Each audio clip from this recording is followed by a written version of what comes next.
After the initial reaction to No Code, I took a little bit of a break from Pearl Jam, admittedly. I started, broadening my horizons and going into other bands and checking out other music.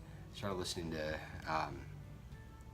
music from 311 and a band out in New York called Soul Coughing and Fish.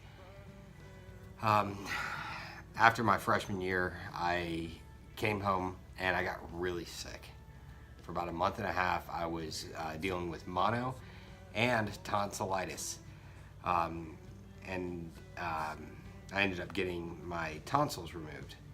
A week later, almost to the day, my sister and I went to go see Fish at Lakewood in 1997. And I gotta say, it was a freaking amazing show. I'd never seen anything like it. And I'd never experienced anything like that before. Anyway, I went back to Sewanee for my sophomore year, and I started becoming more active in my fraternity.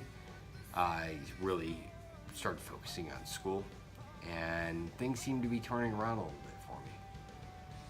And it wasn't until I got home for Christmas break that I even realized that Pearl Jam was about to release a new album, because I heard "Given to Fly," the new single, on the radio, and I liked it. It sounded good. It sounded like they got their footing. It sounded a little bit more optimistic, and it sounded like kind of the old Pearl Jam again. I remember picking up the new album as I was walking home from class. It was snowy that day in Sewanee. I was walking home in the snow from class, stopped by the university bookstore, and picked up the CD and charged it to the account that was set up that was supposed to be used for books. I'm really sorry, Mom. And I took it home and I listened to it. And I listened through full one time. And I gotta say, it was refreshing. I remember my initial reaction. It sounded like they got things settled. Same kind of thing like that I was feeling. It sounded like good things were coming. It sounded like they got it together. It wasn't disjointed. It wasn't dark. It wasn't like sad. There were some really thought out compositions on that album. Some good solid rockers.